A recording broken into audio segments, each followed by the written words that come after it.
What if I told you there was a real black samurai in Japan? Not a myth, not a legend, a real warrior. His name was Yasuke. But here's the thing: history tried to erase him. He wasn't born in Japan. He didn't come from a samurai bloodline. But he earned the respect of one of Japan's most powerful warlords and fought beside him in battle. So who was he? How did an African warrior rise to samurai status in feudal Japan? And why did his story almost vanish from history? Stay with me, because this hidden tale of honor, war, and betrayal is one you won't want to miss. Yasuke's arrival in Japan. Our journey begins in the late 1500s, during Japan's Sengoku period, an era of war, chaos, and ruthless samurai clans battling for power. But across the sea, from a land far away, came a man unlike any Japan had ever seen. Yasuke arrived in Japan with Portuguese traders and Jesuit missionaries. Now, here's where things get interesting. Unlike other foreigners, Yasuke wasn't just a merchant or a scholar.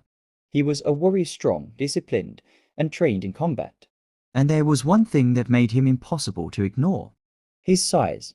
The average Japanese man at the time stood about 5'2".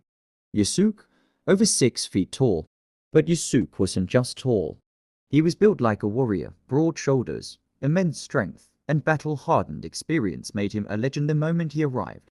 And soon, word of him reached the ears of Japan's most powerful warlord. Meeting Oda Nobunaga. Oda Nobunaga, a name feared and respected across Japan. This wasn't just a general. Nobunaga was a revolutionary. He had a vision to unify Japan under one rule and crush all who opposed him. But when Nobunaga first saw Yasuke, he was shocked. He refused to believe Yasuke's skin was real. He thought it was painted. So what did he do? He ordered Yasuke to be scrubbed. Of course, nothing changed. Yasuke wasn't painted, he was real. And Nobunaga was fascinated. But what really impressed Nobunaga wasn't Yasuke's appearance. It was his mind. Yasuke spoke multiple languages, understood battle strategy, and showed unmatched discipline. Nobunaga saw something in Yasuke that others didn't. He wasn't just a curiosity, he was a warrior. And so, Nobunaga made a bold decision. He invited Yasuke to join his ranks. The making of a black samurai. Now, let's make one thing clear: becoming a samurai wasn't easy. It wasn't just about swinging a sword, it was about honor, loyalty, and discipline.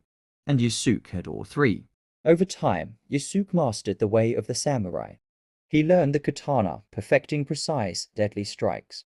He studied military tactics, understanding how Japan's wars were fought. He rode into battle, fighting alongside Nobunaga's fiercest warriors. And soon, Yasuke did what no other foreigner had done before. He became a true samurai. But his greatest test was yet to come: betrayal and the fall of Nobunaga. In 1582, Nobunaga's dreams of ruling Japan came to a brutal end. One of his trusted generals, Akechi Mitsude, betrayed him. Nobunaga, knowing all was lost, chose seppuku, the ritual suicide of a samurai. Yasuke fought to the last moment, refusing to abandon his master. But in the end, he was captured. And then he vanished. The mystery of Yasuke's fate. No one knows what happened next. Did Yasuke escape? Did he return to Africa? Or did he die in battle? But while his fate remains a mystery, his legacy lives on. The end. Like this video if you want more hidden history stories. Comment below, what do you think happened to Yasuke? Subscribe now for more incredible untold stories. Because history is more than we're told, it's what we discover.